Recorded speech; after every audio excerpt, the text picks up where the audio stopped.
notre regard, votre podcast qui explore tout ce qui se trouve entre l'un peu insolite, le franchement étrange et le vraiment bizarre.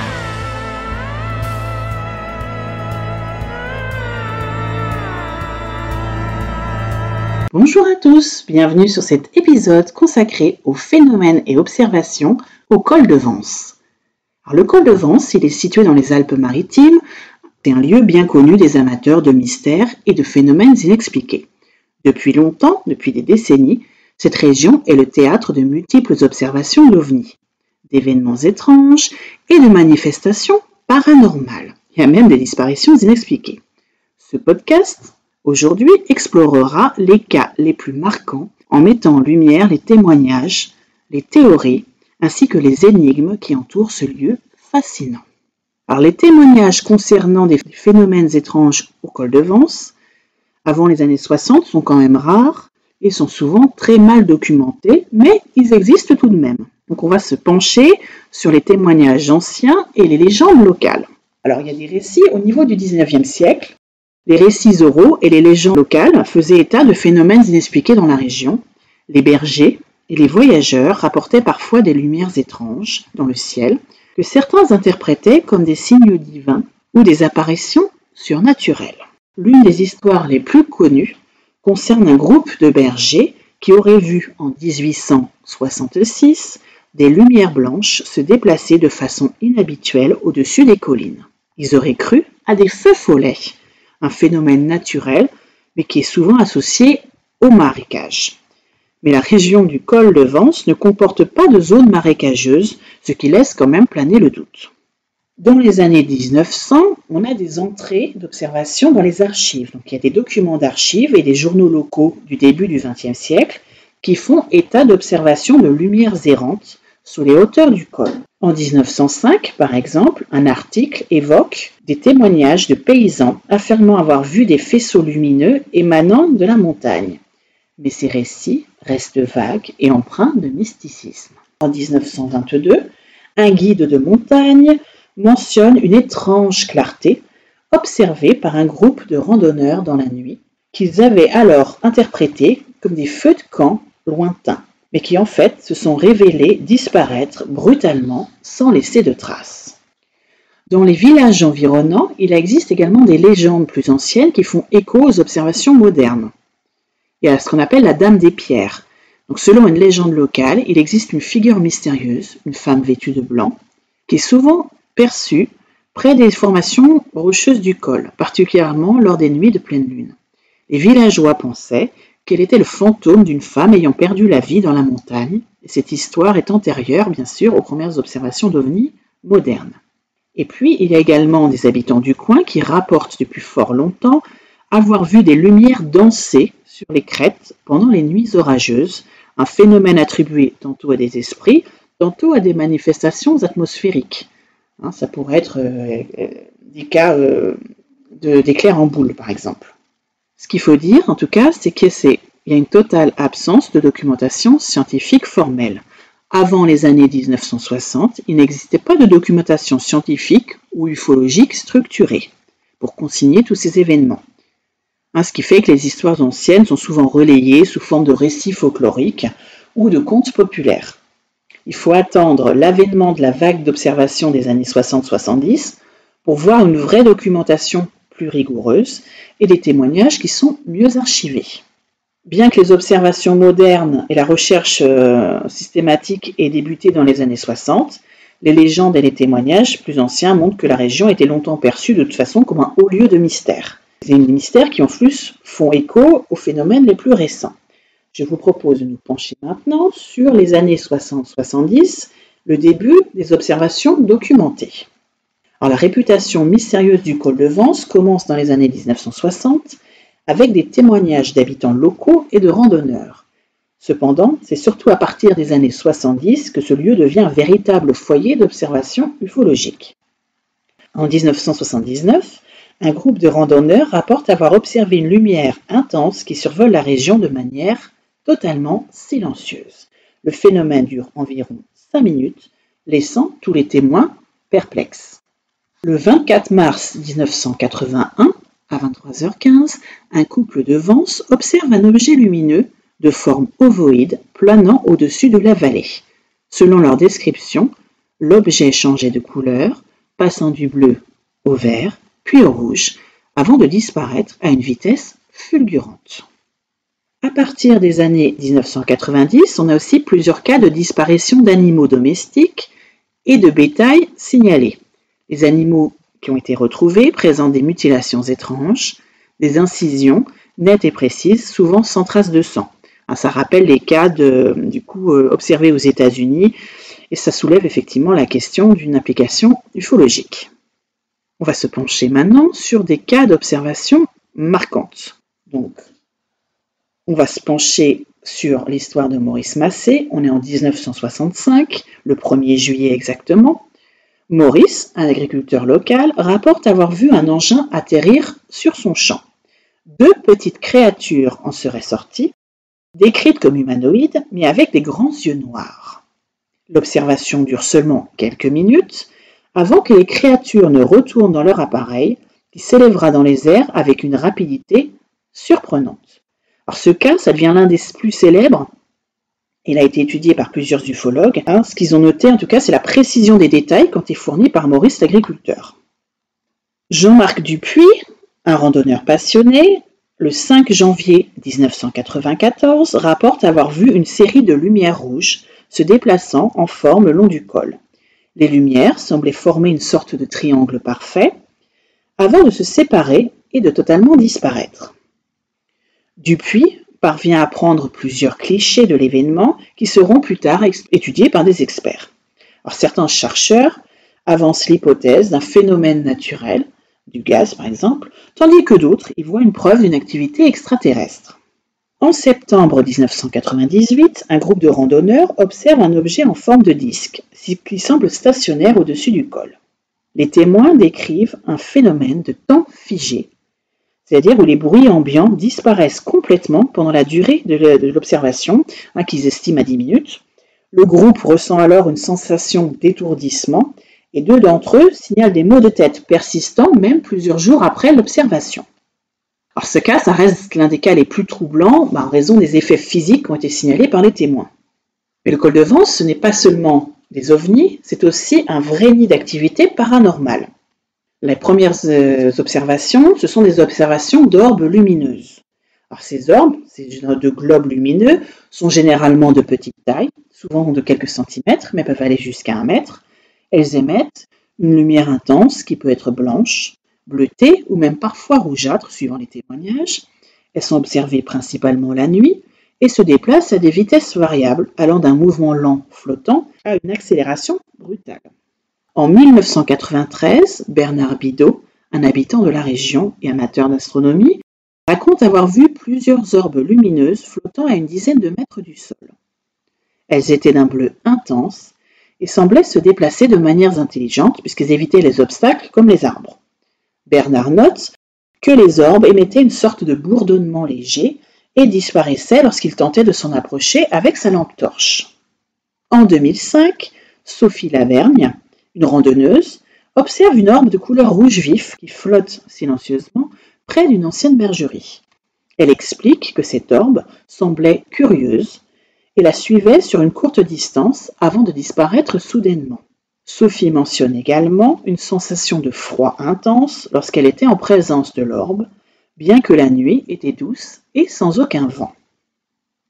En 2011, on a un phénomène enregistré par Michel Granger, un enquêteur en phénomènes paranormaux. Lui, il capture une série de vidéos qui montrent des orbes lumineuses de taille variée.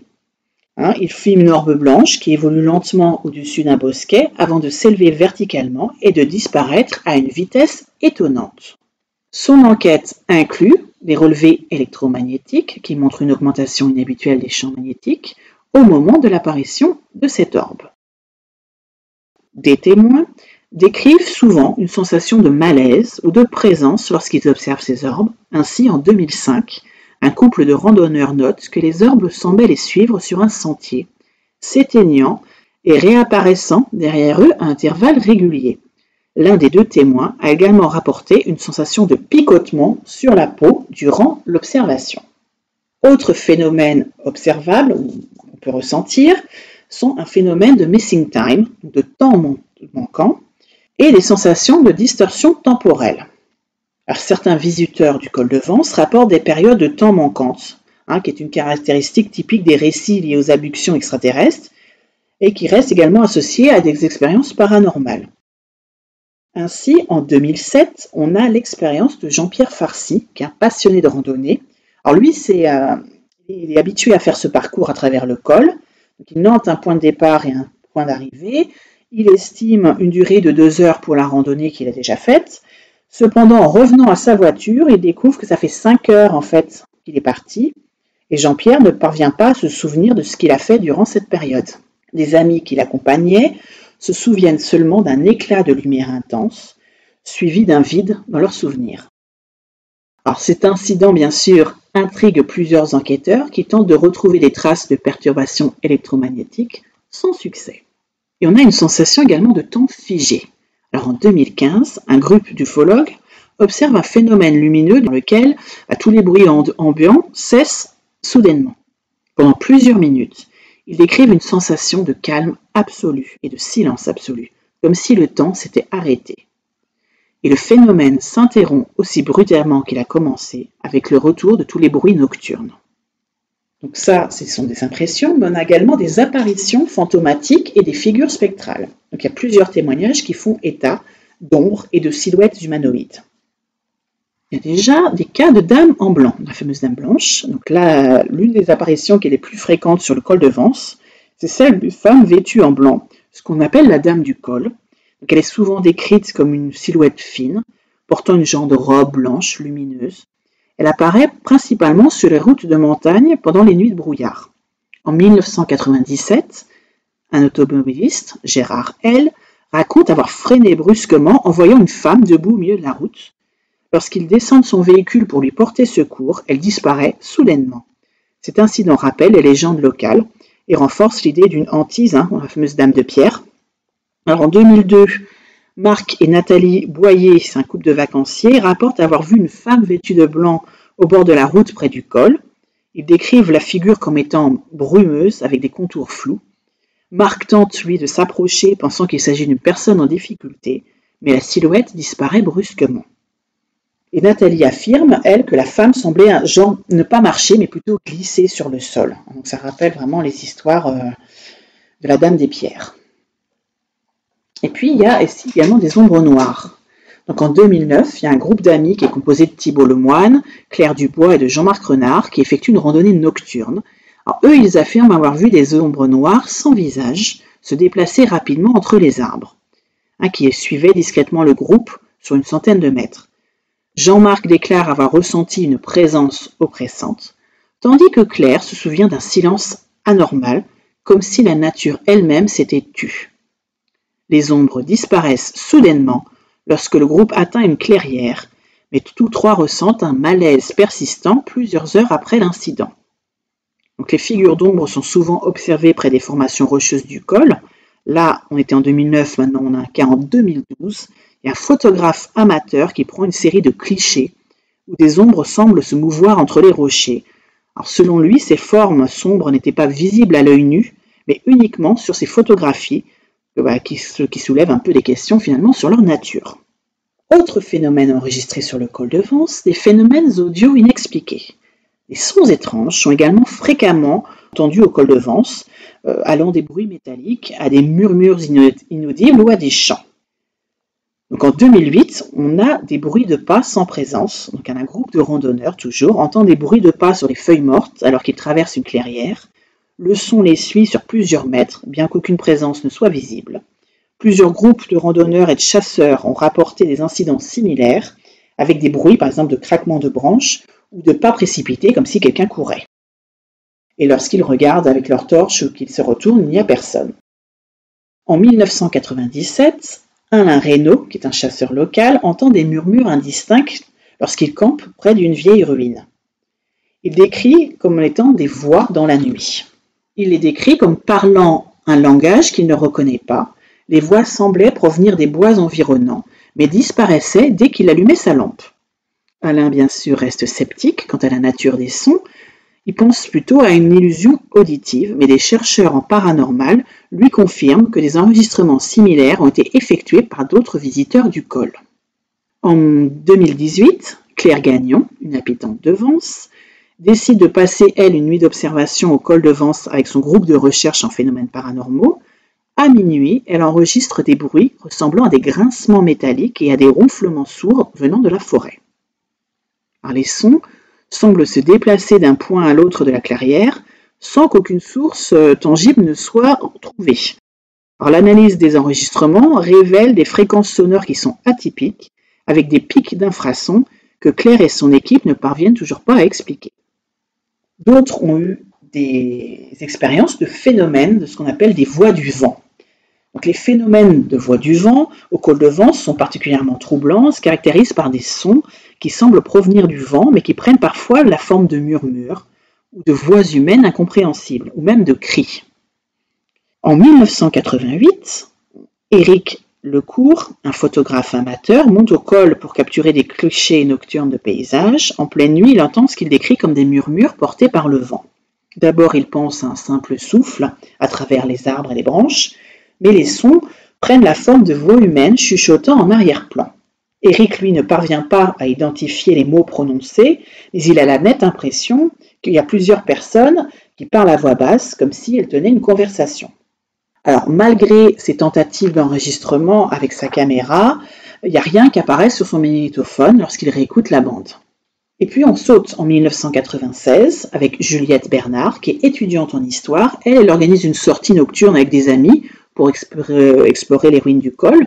Alors que le groupe s'approche d'une zone boisée, Juliette entend des voix féminines qui semblent flotter dans l'air, répétant les mêmes mots à intervalles réguliers, un peu comme un rituel. Ses amis n'entendent rien, mais Juliette est convaincue que les voix proviennent du vent qui tourbillonne autour d'eux dans la clairière. La sensation est si dérangeante qu'elle décide de quitter la zone, car elle ressentait une pression dans la poitrine et une angoisse croissante. L'incident marque profondément Juliette, qui hésitera longtemps avant de revenir dans la région. En 2000, c'est au tour de Vincent Fabre, un passionné de phénomènes paranormaux, de mener une enquête sur les sons mystérieux rapportés au col. Donc, lors d'une sortie nocturne, il capture avec son enregistreur numérique des voix chuchotées à peine audibles, qui semblaient provenir des bourrasques du vent. Vincent note que les voix se manifestent toujours à la même heure, peu après minuit, et seulement dans certaines parties du col. En analysant les enregistrements, Vincent découvre qu'une voix masculine revient fréquemment, répétant un mot qui ressemble à « intra », mais le reste demeure incompréhensible. Ces enregistrements alimenteront des débats dans la communauté scientifique et la communauté paranormale. Certains y voient une preuve des phénomènes surnaturels et d'autres un simple effet d'acoustique, d'appareil d'Oli. À partir de 2003, on a des témoignages de personnes ayant entendu des cris et des lamentations. Là, on a le témoignage de Patrick Monnier en 2003. Alors lui, il est garde forestier, donc ça donne un peu plus de crédibilité. Il effectue une ronde dans la région lorsque soudainement il entend un cri aigu porté par le vent.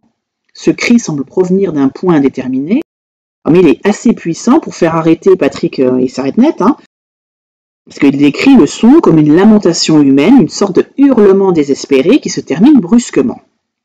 Il est intrigué, forcément, il décide d'explorer la zone d'où semble provenir le bruit, mais il ne trouve aucune trace de présence humaine.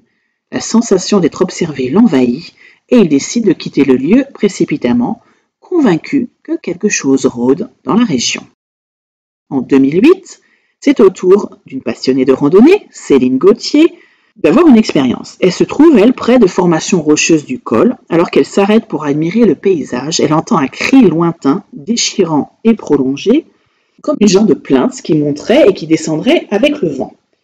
Céline cherche autour d'elle pour identifier la source, mais il n'y a personne en vue. Ce cri est tellement angoissant qu'elle part immédiatement en direction de sa voiture, encore secouée par l'expérience. Elle témoignera plus tard que ce cri semblait presque non humain et qu'il avait marqué au point de ne plus jamais vouloir retourner seul au col. À partir de 2015, nous avons Bruno Martin, parce que là, qui lui décrit plutôt des voix qui sont chantantes. Donc lui, c'est un passionné d'escalade, il passe la nuit au col avec des amis. Et peu après minuit, il entend distinctement ce qui ressemble à une mélodie lointaine, une femme, enfin une voix féminine, qui chante un air simple et répétitif. Donc Bruno le décrit comme douce, presque apaisante, mais c'est un peu étrange parce qu'ils sont quand même isolés dans l'obscurité. Il tente de suivre la source du son, mais la voix semble se déplacer avec le vent. Impossible de la localiser précisément. Les amis de Bruno, restés au campement, eux, n'ont rien entendu, et l'expérience se laisse totalement perplexe, d'autant plus qu'aucune habitation ou aucune source potentielle de musique n'est proche. Ces voix remettent ça en 2019 avec le témoignage d'une habitante de Vence, Audrey Roux, qui décide d'enregistrer les sons du vent au col avec un équipement audio professionnel. À sa grande surprise, ces enregistrements captent ce qu'elle décrit comme des chantonnements, ressemblant à une voix féminine répétant une mélodie simple. Audrey remarque que le chant ne se superpose jamais avec le bruit du vent, mais plutôt comme s'il en faisait partie intégrante. Lors d'une analyse plus approfondie, elle découvre que la voix chantante ne semble pas correspondre à des fréquences sonores humaines normales, mais lui fait penser plutôt à un phénomène acoustique qui resterait encore inexpliqué aujourd'hui. En 2023, et ça se rapproche en date, on a Mathias Lefebvre, qui est journaliste spécialisé dans le paranormal, qui mène une enquête approfondie sur ces fameuses voix mystérieuses au col de Vence. Lors d'une session d'enregistrement nocturne, il capte ce qui semble être une conversation dans une langue inconnue, accompagnée de légers chants, le tout porté par le vent. Mathias publie son expérience dans un article et inclut des extraits audio qui attirent l'attention des chercheurs en paranormal. L'analyse acoustique ne permet pas de déterminer l'origine claire de ces sons, mais certains linguistes pensent y déceler des fragments de mots en latin. Alors, quelques hypothèses qui circulent bien sûr pour expliquer ces bruits, pour essayer d'expliquer ces chants. Alors, il y a la première hypothèse, ça serait effectivement ce qu'on appelle une sorte de résonance acoustique. Il y a le col de Vence, c'est connu pour des formations rocheuses qui sont uniques et des caractéristiques géographiques qui pourraient favoriser les échos et des résonances étranges, donc qui pourraient donner l'impression qu'il y a des voix ou des cris, ça pourrait réverbérer d'une falaise à une autre. Certains suggèrent que ces murmures et ces chants pourraient être des phénomènes acoustiques naturels qui seraient amplifiés les jours de grand vent. Bien sûr, pour d'autres, ces voix sont des manifestations surnaturelles. La région, bien sûr, a une longue histoire de légendes et de récits liés aux esprits, aux fantômes, et les voix du vent pourraient être bien des manifestations de ces présences invisibles. Et quelques théoriciens marginaux avancent même que le col de Vence pourrait être un point de contact entre notre monde et d'autres dimensions, d'autres réalités, et que les voix seraient des échos d'une réalité parallèle. Ça pourrait être effectivement des explications. Il pourrait aussi y avoir un phénomène d'autosuggestion, puisqu'on est seul, dans le noir, dans un lieu isolé, et effectivement, on pourrait se mettre à imaginer des choses, Sont également observées sur le col de Vence des anomalies électromagnétiques et des pannes fréquentes d'équipements.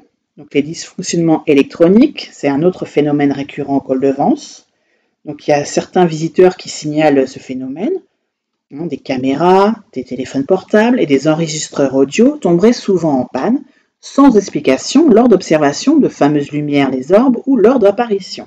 En 2018, un groupe d'enquêteurs perd toute alimentation électrique sur leurs caméras et leurs enregistreurs dès qu'ils commencent à filmer une lumière étrange dans le ciel.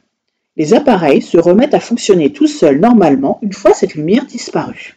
En 2020, c'est au tour d'un touriste de rapporter que sa boussole se met à tourner frénétiquement alors qu'il atteint un certain point du col, avant de redevenir normal quelques mètres plus loin.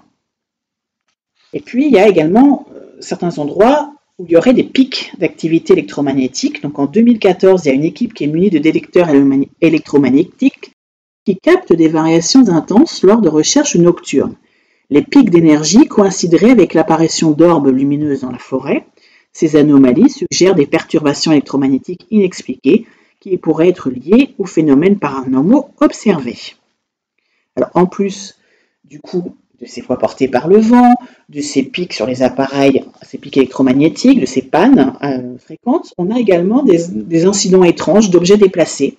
Donc il y a des randonneurs et des campeurs qui rapportent également des incidents qui impliquent des objets déplacés ou modifiés sans aucune explication rationnelle.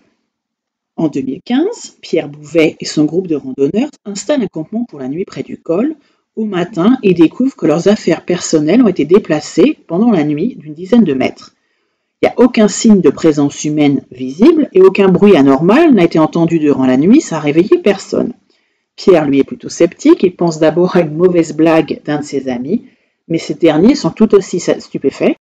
Donc il y a des objets comme les sacs et les lampes qui semblent avoir été organisés de façon circulaire, c'est ce qui renforce un peu effectivement l'hypothèse d'une intervention un peu mystérieuse. Vous voyez comme quoi il y a beaucoup de phénomènes. Alors, il y a beaucoup de phénomènes et il y a des phénomènes dans certains lieux privilégiés. C'est-à-dire qu'il y a plusieurs endroits du col qui sont particulièrement réputés pour être des points chauds de phénomènes paranormaux. Qui sont souvent associés soit à des légendes locales très anciennes ou à des observations. Il y a le roc des vents. C'est un lieu particulier. Lui est associé à une énergie particulière. Les habitants affirment qu'il s'agit d'un point chaud de rencontre entre différentes dimensions.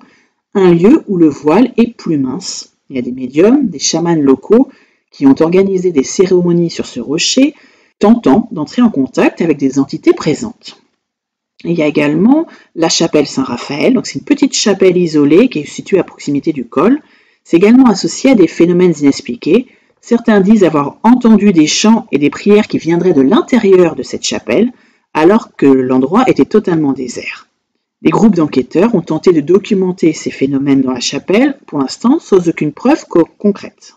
Alors qu'est-ce qui pourrait expliquer tout ce magma de phénomènes paranormaux, à la fois les ovnis, à la fois des fantômes, à la fois des bruits bizarres, voilà. Qu'est-ce qui pourrait... Donc on va se plonger maintenant sur les théories. Pour on va commencer par l'hypothèse extraterrestre, puisque effectivement c'est un haut lieu d'ufologie. Donc il y a de nombreux ufologues, la présence d'ovnis dans la région est incontestable, en raison d'un grand nombre de témoignages et de la cohérence entre eux. C'est-à-dire qu'effectivement les détails se recoupent. Certains estiment que le col de Vence pourrait être un point de passage ou un lieu d'atterrissage privilégié pour des entités extraterrestres. Ceux qui ne sont pas dans l'ufologie vont apporter une théorie paranormale.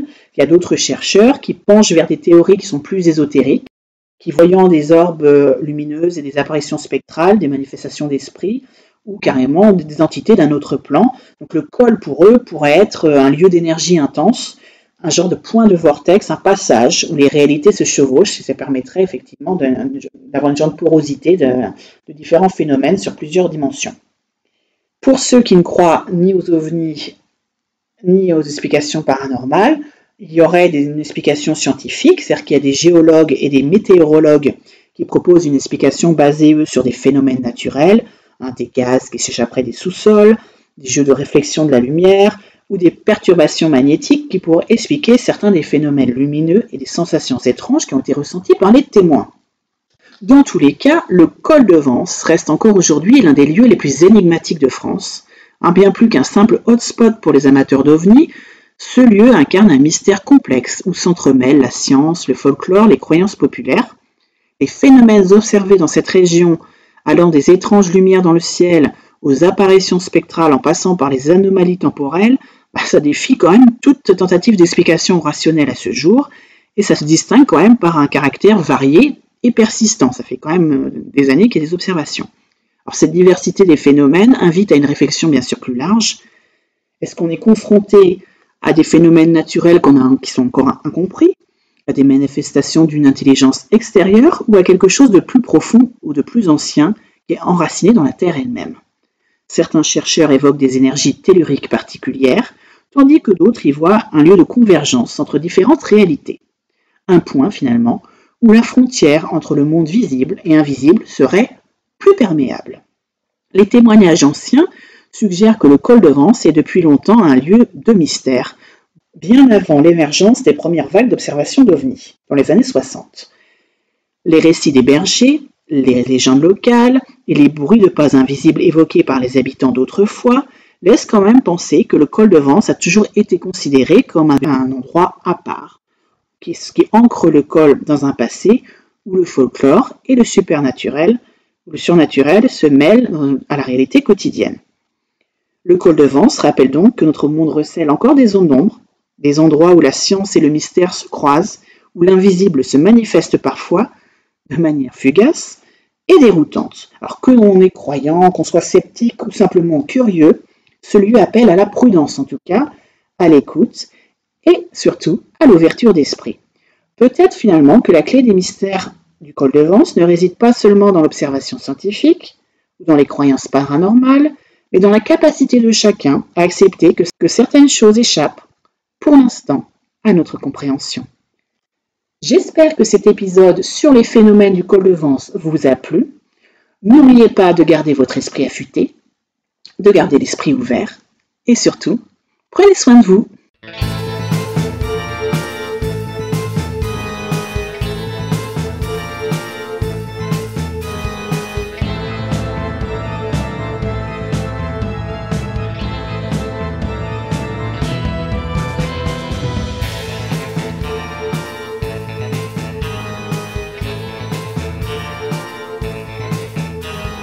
Un autre regard, votre podcast qui explore tout ce qui se trouve entre l'un peu insolite, le franchement étrange et le vraiment bizarre.